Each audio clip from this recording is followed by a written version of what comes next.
بسم اللہ الرحمن الرحیم۔ اتوار کی خصوصی سوال و جواب کی محفل میں آپ کا استقبال، آپ کا خیر مقدم ہے۔ السلام علیکم ورحمۃ اللہ وبرکاتہ۔ یہ ہمارے سامنے تقریباً 25 سوالات ہیں اور یہ مختصر سوال ہیں، انشاءاللہ مختصر ان کے جوابات آپ کو دیے جائیں گے۔ پہلا نام ہمارے سامنے توصیف سورت گجرات کے ہیں۔ انہوں نے کئی سوال کیے ہیں، کئی اجزاء ہیں اس میں، لیکن پہلے اور دوسرے نمبر جو سوال ہے اس کی ہم الگ سے ویڈیو بنائیں گے۔ تیسرا سوال ان کا ہے کہ بقرعید کے دن 10 دن تک بال یا ناخن کاٹنا وغیرہ منع ہے، اگر کٹوا لیا تو گناہ ہوگا کیا؟ یہ جو قربانی کرے اس کے لیے بہتر یہ ہے، مستحب یہ ہے کہ وہ نہ کاٹے، اور اگر انہی کو دیکھا دیکھی کوئی ایسا بندہ جس پر قربانی نہیں ہے وہ بھی کر لے تو کوئی حرج نہیں ہے، اس فضیلت میں شامل ہو جائے گا۔ لیکن اصل جو بندہ قربانی کر رہا اس کے ذمے یہ ہے، جس کے ذمے قربانی ہے وہ اس کے لیے مستحب ہے کہ نہ کاٹے، لیکن اگر کاٹ لے تو کوئی گناہ نہیں ہے۔ اور اگر اسے کاٹنے کی ضرورت ہے، یعنی 40 دن ہو چکے ہیں یا یہ کہ 20 دن ہو چکے ہیں، جتنے دن میں اس کو اپنی صفائی کرنا ہی کرنا، ناخن بال وغیرہ، پھر اس کے لیے لازم ہو جائے گا۔ پھر وہ یہ رعایت نہ کرے کہ صاحب عشرہ ذی الحجہ چل رہا ہے ہم اس میں کاٹیں کہ نہ کاٹیں، ایسے وقت میں اس کو کاٹنا ضروری ہو جائے گا، اور پھر اس کے لیے یہ جو مستحب ہے وہ نہیں ہوگا۔ لیکن بہرحال اگر جو قربانی کر رہا ہے اور کوئی عذر بھی نہیں ہے، ویسے بھی اگر وہ کاٹ لے تو کوئی گناہ نہیں ہے، اور زیادہ سے زیادہ یہ ہوگا کہ وہ استحباب پر عمل نہیں کر رہا۔ دوسرا نام ہمارے سامنے تاج ٹریڈرز، ان کا سوال یہ ہے کہ میرا سوال ہے کہ زکوٰۃ کے پیسے جتنے بھی ہوں کسی قریبی رشتہ دار کو جو ضرورت مند ہے دے سکتے ہیں، اور ایک ہے تو ان کو دینا درست ہے۔ پوچھنا یہ چاہ رہے ہیں کہ کیا زکوٰۃ کی پوری رقم کسی ایک بندے کو دے سکتے ہیں؟ اس سے پہلے بھی ہمارا ایک ویڈیو آیا تھا جس میں ہے کہ زکوٰۃ کی رقم اتنی زیادہ کسی کو دینا مکروہ ہے کہ وہ خود مالدار بن جائے۔ زکوٰۃ کا منشا یہ ہوتا ہے کہ تھوڑا تھوڑا سب کو پہنچے، سب کا اس میں فائدہ ہو، لہذا ایک ہی کو سب کچھ نواز دینا، ساری رقم ایک ہی بندے کو دے دینا تو یہ ٹھیک نہیں۔ ہاں اگر زکوٰۃ ہی کم نکلی ہے کسی کی، مثال کے طور پر 40,000 اس کے پاس ہیں، اس کے پاس 1,000 نکلی ہے، تو 1,000 روپے کوئی اتنی زیادہ بڑی مقدار نہیں ہے کہ اسے بھی آپ 10 لوگوں میں اسے بانٹیں، آپ ایک آدمی کو دے سکتے ہیں۔ لیکن اگر کسی کی 1 لاکھ زکوٰۃ نکلی وہ ایک ہی آدمی کو دے دے تو یہ شریعت کے منشے کے خلاف ہے۔ ایک اور سوال، اگلا سوال ہمارے پاس ہے، یہ ساحل الہ آباد، انہوں نے پوچھا ہے کہ ایک فوٹو انہوں نے بھیجا ہے جس میں یہ ہے کہ کون سے دن اللہ تعالیٰ نے کس چیز کو پیدا کیا، اور یہ صحیح ہے یا یہ غلط ہے؟ یہ صحیح ہے، مسلم شریف کا حوالہ ہے کہ حضرت ابو ہریرہ رضی اللہ تعالیٰ عنہ سے روایت ہے کہ نبی اکرم صلی اللہ علیہ وسلم نے میرے ہاتھ پکڑ کر کے ارشاد فرمایا کہ اللہ تبارک و تعالیٰ نے مٹی کو ہفتے کے دن پیدا کیا، یعنی سنیچر کو، اور پہاڑوں کو اتوار کو، درختوں کو سمار کو، اور جو ناپسندیدہ چیزیں ان کو منگل کو، اور نور یعنی علم وغیرہ جیسے نور ہے اس کو بدھ کو پیدا کیا، اور جمعرات کے دن چوپائے وغیرہ بنائے، اور جمعہ کے دن خاص طور سے عصر کے بعد آدم علیہ السلام کو بنایا۔ یہ روایت صحیح ہے، اور اس کی حکمتیں کیا اللہ ہی بہتر جانتے ہیں، لیکن بہرحال یہ روایت صحیح ہے۔ ایک اور سوال ہمارے سامنے ہے، بنت محمد کلیم، بہتر ہوگا اپنا علاقہ بھی اگر لکھ دیں کہ کہاں کے ہیں تو اور بہتر ہوگا سمجھنا۔ ان کا سوال یہ ہے کہ جب ہم قرآن یا کوئی سورت تلاوت کرتے ہیں، 2 سورتوں کے درمیان جو سجدے آتے ہیں وہ سجدے ہم عصر کی نماز کے بعد یا عصر کے وقت کر سکتے ہیں، یا اس کی ممانعت ہے جیسا کہ عصر کے بعد نفل پڑھنا منع ہے؟ دیکھیے، عصر کے بعد، عصر کی نماز کے بعد یا فجر کی نماز کے بعد نفل پڑھنا منع ہے، بلکہ فجر میں صبح صادق کے بعد 2 رکعت فجر کی سنت کے علاوہ کوئی سنت اور نفل پڑھنا منع ہے۔ لیکن سجدہ سہو جو ہے یہ واجب ہے، اس لیے ان کو عصر بعد بھی کر سکتے ہیں، اور فجر کے بعد، فجر کی نماز کے بعد یا اس سے پہلے بھی سجدہ کر سکتے ہیں، اس لیے کہ یہ سجدہ تلاوت جو ہے یہ واجب ہے، اور یہ عصر کے بعد کر سکتے ہیں۔ البتہ ممنوع وقت میں، جن 3 وقتوں میں نماز منع ہے، اس کی ایک ویڈیو ابھی انشاءاللہ آ جائے گی، اس میں سجدہ نہیں کر سکتے۔ اگلا سوال ہمارے سامنے، اسماعیل سورت گجرات سے بول رہے ہیں، یہ کہتے ہیں کہ میرا سوال ہے کہ مسجد کی کوئی دکانیں ہیں جو رینٹ پر دی گئی ہیں آج سے قریب 20 سال پہلے۔ لمبا سوال انہوں نے لکھا جس کا خلاصہ یہ ہے کہ مثال کے طور پر 1,000 روپے کرایہ تھا اور 50,000 روپے پگڑی تھی، مسجد کو ضرورت پڑی ہوگی تو ان سے کہا گیا کہ بھائی آپ 50,000 اور پگڑی دے دیں، آپ کا کرایہ 500 ہو جائے گا، یعنی کرایہ کم ہو جائے گا، پگڑی بڑھائیے کرایہ کم، اور پگڑی گھٹا دیجئے تو کرایہ بڑھ جائے گا۔ یہ طریقہ درست نہیں ہے، یہ سود کے دائرے میں آتا ہے، کیونکہ جس بندے نے قرض دیا، یہ گویا مسجد کو وہ قرض دے رہا ہے، اس قرض سے نفع اٹھانا درست نہیں ہے۔ قرض سے اس نے نفع کیا اٹھایا کہ 1,000 کرائے کو، اس میں 1200 لکھا ہو، ہم تو مثال کے طور پر سمجھا رہے ہیں کہ 1,000 کرائے کو اس نے قرض دے کر کے 500 روپے گھٹا دیا، تو اسی کا نام سود ہے، یہ شکل درست نہیں ہے۔ دوسرا سوال ان کا ہے مستورات واٹس ایپ کے تعلق سے، اور انشاءاللہ یہ بھی ہم الگ سے بیان کریں گے، اس کی ویڈیو بن جائے گی اور ہم اس کو الگ سے بیان کریں گے۔ اس کے بعد ہمارے سامنے ایک سوال ہے، لیکن انہوں نے اپنا نام ذکر نہیں کیا۔ کہتے ہیں کہ ہم اپنے مائکے میں ہوں، میرے شوہر نے مجھے دوسری عورت کی وجہ سے مارا پیٹا، کدھر تھے مجھے پتہ نہیں ہے، میں اپنے بچوں کو لے کے مائکے چلی آئی ہوں، اور اب انہوں کوئی فون کرتے ہیں نہ ہی خرچہ دیتے ہیں، میرا کوئی بھائی بہن نہیں ہے، میں کیا کروں؟ یہ اصل میں اب اس کا تعلق سوال و جواب سے نہیں ہے، آپ کہاں کی ہیں کچھ پتہ نہیں ہے، یہ اپنی پرابلم جو ہے جہاں کی آپ رہنے والی ہیں یا تو علماء کے سامنے رکھیں، یا جو اگر کوئی شرعی محکمہ یا شرعی عدالت ہو وہاں اس کو رکھیے، اور بہتر ہوگا کہ اپنے معاشرے میں اپنے برادری میں کچھ لوگوں کے سامنے رکھیں کہ وہ آپ کو اس ظلم سے نجات دلائیں، یا کسی کو بھی اس علاقے میں لوگوں کے سامنے رکھیے، اور اگر آخری درجے میں کہیں سے کوئی سہارا نہ ملے تو پھر حکومت اور جو انڈین قانون ہے اس کا سہارا لے سکتی ہے کہ بھائی مجھے میرا شوہر خرچے وغیرہ نہیں دیتا۔ اس کا تعلق سوال سے نہیں ہے، مشورے سے، اور مشورہ ہم نے آپ کو دے دیا کہ جہاں کی بھی آپ رہنے والی ہیں وہیں لوگوں کے ساتھ اپنے رشتہ داروں کو یا کسی کو یعنی ان کے سامنے بات رکھ کے اپنا مسئلہ حل کروائیے۔ ایک اور ہمارے سامنے سوال ہے، بلال خان ہے،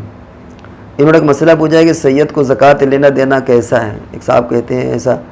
سید کے تعلق سے بھی زکوٰۃ ہماری ویڈیو پڑی ہوئی ہے، جو سید ہے اس کو زکوٰۃ دینا درست نہیں ہے، اور اتنا کافی ہے جو اپنے آپ کو سید کہتا ہو، یہ اتنا اس کے لیے کافی، ہم تحقیق کی ہم مکلف نہیں ہیں۔ اس تعلق سے بھی ایک ویڈیو آ چکا ہے کہ نقلی سید، یعنی کیا ایسے سیدوں کو زکوٰۃ دے سکتے ہیں کہ نہیں، کیا معیار ہو، کیسے ہم ہندوستان میں پہچانیں کہ کون اصلی سید ہے اور کس کو زکوٰۃ نہ دیں۔ اس تعلق سے بھی ویڈیو آ چکی ہے، آپ دیکھ لیں، انشاءاللہ فائدہ ہوگا۔ اگلا سوال ہے، السلام علیکم ورحمۃ اللہ، امید کرتا ہوں آپ خیریت سے ہوں۔ آپ والے سے ایک سوال اور کر میری رہنمائی فرمائیں۔ میرا سوال ہے کہ کشکول اردو راہی حجازی جو ایپ ہے، اس میں جو خطبہ جمعہ اور عیدین خطبے، کیا یہ خطبے درست ہیں؟ ہماری اپنی معلومات کے اعتبار سے یہ معتبر ایپ ہے، جس میں ٹائم ٹیبل اور قبلہ نما اور بہت سی چیزیں ہیں، کچھ دعائیں وغیرہ بھی ہیں، تو اس میں جو یہ جمعہ اور عیدین کے خطبے ہیں وہ درست ہیں، آپ انہیں پڑھ سکتے ہیں۔ ایک سوال ہے کہ حضرت وراثت کی تقسیم کیسے کریں؟ 6 بہنیں ہیں اور 1 بھائی ہے، تفصیل سے بتا دیجئے۔ غالباً پوچھنے والے پوچھتے ہیں 6 بھائی اور 1 بہن سے مراد یہ ہے کہ مرنے والے کے یہ اولاد ہوں گی، کیونکہ عام طور سے جب ابا کا انتقال ہو جاتا ہے تو لوگ سوال پوچھتے ہیں کہ بھائی بہن، حالانکہ ضابطے کے اعتبار سے وہ بیٹے بیٹیاں ہوتے ہیں، تو ہم اس سوال سے یہی سمجھیں کہ یہ بھائی بہن نہیں ہے، بلکہ کیونکہ تھوڑا سا مسئلہ بیٹے بیٹیوں میں اور بھائی بہنوں میں تھوڑا بدل جاتا ہے، اس لیے یہ بیٹے ہیں، گویا 6 بیٹیاں ہیں اور ایک بیٹا ہے۔ ایسی شکل میں اگر والدین میں سے کسی کا انتقال ہوا، اور مثال کے طور پر باپ کا انتقال ہے، یعنی باپ کا انتقال ہوا، اس نے اپنی بیوی چھوڑی اور بچے چھوڑے تو الگ مسئلہ ہوگا، اور بیوی کا انتقال ہوا، اس نے شوہر چھوڑے اور بچے چھوڑے تو الگ مسئلہ ہوگا۔ یا ہم تھوڑی دیر یہ مانتے ہیں کہ باپ ہو یا اماں ہو، انہوں نے چھوڑا اور اپنی بیوی یا شوہر نہیں چھوڑا، یعنی دونوں کا انتقال ہو گیا، اب ان کے 6 بہنیں اور 1 بھائی ہے، تو اس کا بہت آسان سا فارمولہ ہے کہ 1 بھائی کو جسٹ ڈبل فرض کر لیں۔ اب 6 بہنیں ہیں، 1 بھائی تو اس کو 2 کی جگہ رکھ لیں، 8 اس کو بنا دیں، اور 8 سے پورے ترکے کو تقسیم کر دیجئے، ڈبل حصہ بھائی کو دے دیجئے اور سنگل بہنوں کو، یا اس کو یوں کہہ لیجئے کہ ڈبل بیٹے کو دے دیجئے اور سنگل بیٹیوں کو دے دیجئے۔ اگلا سوال ہے کہ میرا سوال ہے کہ قربانی 8 چیزوں پر ہے، وہ 8 جانوروں کے نام آپ کو پتہ ہوں گے، تو انہوں نے یہ ریکویسٹ کی ہے کہ اس کو الگ سے ویڈیو بنا دی جائے، انشاءاللہ اس کی الگ سے ویڈیو بن جائے گی۔ محمد زاہد حسین ہیں، انہوں نے انہوں نے سوال کیا ہے کہ نانی کی طرف سے نتنی عقیقہ کر سکتی ہے کہ نہیں کر سکتی ہے؟ ویسے تو مرنے کے بعد عقیقے کی ضرورت نہیں ہے، لیکن بعض لوگوں نے یہ اجازت دی ہے کہ ایصال ثواب اس کے نام پر ہو جائے گا، تو وہ کر سکتی ہے، کوئی حرج نہیں ہے۔ ماہتاب یوسف کانپور کے، ان کا سوال ہے کہ انابیہ اور انابیہ اس کا فرق کیا ہے، اور کیا یہ نام لڑکیوں کے رکھ سکتے ہیں کہ نہیں ہے؟ اصل میں یہ نشست ہماری سوال و جواب کی ہے، معنی بتانے کے لیے نہیں ہے، کیونکہ اس میں وقت بھی لگتا ہے اور لوگ اوٹ پٹانگ نام کے معنی پوچھتے ہیں، اس کو ڈکشنری میں کھنگالیا آپ، وہ نام ہی نہیں ملتے، وقت بھی ضائع ہوتا ہے۔ ہم نے جو تلاشا ہے، ہم نے تلاش کیا ہے ڈکشنری میں، تو ہمیں یہ دونوں الفاظ نہیں ملے، انابیہ یا انابیہ، یہ دونوں الفاظ نہیں ملے۔ اللہ جانے کس زبان کے الفاظ ہیں، اور ظاہر اس لیے ہم ان الفاظوں کے معنی بتانے سے قاصر ہیں۔ اور نام آپ کو رکھنا ہے تو صحابیات کے نام اور جو اچھے نام ہیں ان کو رکھ لیجئے، اور زیادہ گوگل اور نیٹ سے نام ڈھونڈنے کے چکر میں فکر میں نہ رہیں، یہ زیادہ بہتر ہوگا۔ اگلا سوال ہے کہ جیسے کہ امی کے نام قربانی ہوتی ہے، تو کیا امی کے شوہر کا نام ہوگا یا والد کا نام؟ یہ پوچھنا چاہ رہے ہیں کہ جیسے امی کے نام قربانی ہے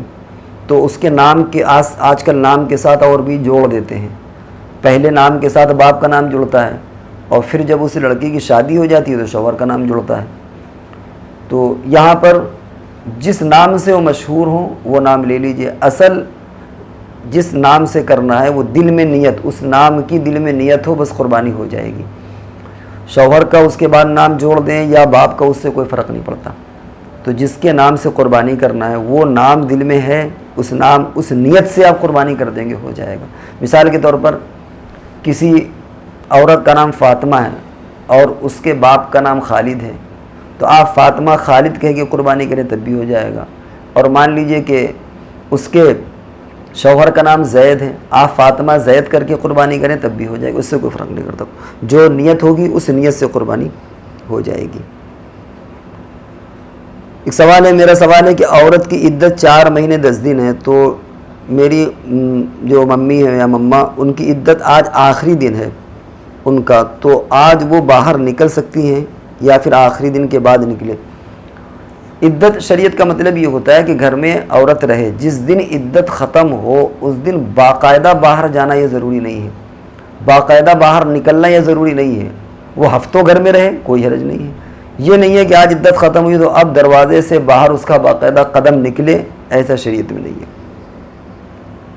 اسماعیل صاحب ہیں، یہ کامنٹ کرتے ہیں کہ انہوں نے کامنٹ کیا ہے کہ عشرہ ذی الحجہ فضیلت اور عمل کیا ہے اگر سیٹرڈے سے پہلے آ جائے؟ اس سلسلے میں ویڈیو ہماری آ چکی ہے، ہم اسے ڈھونڈ رہے ہیں، اگر مل جائے گی تو آپ کو اس کی اطلاع کر دی جائے گی۔ فاطمہ خان ہے، انہوں نے پوچھا ہے کہ اگر کوئی بقرعید کے موقع پر عقیقہ کرنا چاہے بڑے جانور پر حصہ لے کر تو کیا درست ہے؟ درست ہے،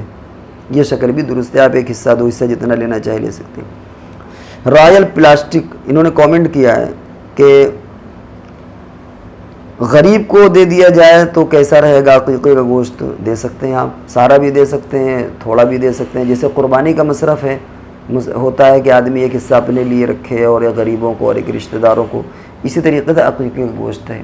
اس کا مطلب یہ وہ اگر پورا اپنا خود کھانا چاہے تو پورا بھی کھا سکتا ہے، پورا بانٹنا چاہے تو پورا بھی بانٹ سکتا ہے، اسے اختیار ہے۔ اسماعیل صاحب نے کامنٹ کیا ہے کہ نفل صدقے کی رقم سے کسی چیز کو خرید کر مسجد میں دے سکتے ہیں، اس میں کیا حرج ہے؟ آپ رقم دے دیں یا رقم کے علاوہ وہ چیز خرید کر کے دے دیں، کوئی حرج نہیں ہے۔ آج کل جو لوگ پنکھا ہے، اے سی ہے، کولر ہے، چٹائیاں ہیں، یہ جو خرید کر کے دی جاتی ہیں، یہ وہی تو ہے، نفلی صدقہ ہی ہوتا ہے جو خرید کر کے دیا جاتا ہے۔ تو آپ خرید کر کے کوئی رقم دے دیں یا خرید کر کے کوئی سامان دے دیں، بس یہ کہ ایسا سامان ہو جو مسجد کے مصرف میں استعمال ہو جائے، ایسا نہ ہو کہ فالتو پڑا رہے۔ بہت سے لوگ قرآن خرید کر کے رکھتے ہیں اور قرآن اتنے زیادہ مسجد میں ہو جاتے ہیں کہ کوئی پڑھنے والا نہیں ہوتا، ظاہر بات ہے کہ وہ رکھے ان میں دیمک لگ جاتی ہے، تو اس لیے جو چیز بھی دیں یہ دیکھیں کہ مسجد کو کس چیز کی ضرورت ہے اور کس چیز کی ضرورت نہیں ہے۔ ہادیہ شفیع، ان کا سوال ہے کہ کسی صاحب کا انتقال ہو گیا، ان کے بیٹے نے اپنی بہن کو حج کروایا، اپنے والد کے نام سے حج بدل کروایا ہو، اور اگر اب بہن دوبارہ حج کرنے گئی ہے تو اس کا حج نفل ہوگا یا فرض ادا ہوگا، کیا مسئلہ ہے؟ دیکھیے جو حج بدل کروایا جاتا ہے اس سے اس کے جو اپنے ذمے حج فرض ہوتا ہے اس سے لینا دینا نہیں ہوتا۔ اب جب یہ اپنا حج فرض ادا کرنے گئی ہے اپنا حج، تو وہ حج فرض ہوگا، کیونکہ جو اس نے حج بدل پہلے کیا تھا وہ اس کی طرف سے نہیں تھا وہ، لہذا اب اگر اس کے ذمے حج فرض ہو جاتا ہے تو اب ظاہر بات ہے کہ جو حج کرے گی وہ فرض ہی ہوگی اور فرض ہی کی نیت کرنا چاہیے۔ تو جو دوبارہ یہ حج کرے گی حج فرض ہونے کے بعد وہ اس کا فرض ادا ہوگا اور فرض ہی کی نیت کرنا چاہیے، اور جو پہلے والا ہوا اس کا اس حج سے جو کر رہی اس سے لینا دینا نہیں ہے۔ سوال ہے کہ آپ لوگوں کو دودھ دینے والی بکری کی قربانی ہو جاتی ہے یا نہیں؟ دودھ دینے والی بکری کا کاٹنا مناسب نہیں ہے، قربانی ہو جائے گی لیکن مناسب نہیں ہے۔ مناسب اس لیے نہیں ہے کہ ظاہر بات ہے کہ بکری دودھ دیتی ہے اور دودھ بچوں کی غذا ہوتی ہے، تو اس لیے حضور علیہ السلام نے اس کو پسند نہیں فرمایا، لیکن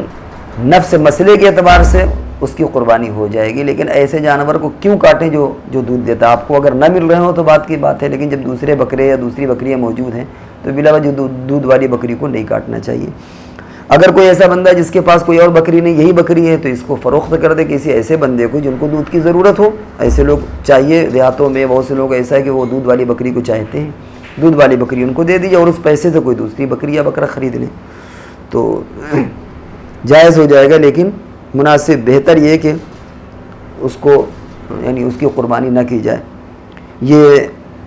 جو آج کی نشست تھی سوال و جواب کی پوری ہو گئی۔ اب انشاءاللہ ہم اگلی نشست میں آپ سے ملاقات ہوتی ہے، اور جب تک کے لیے السلام علیکم ورحمۃ اللہ وبرکاتہ۔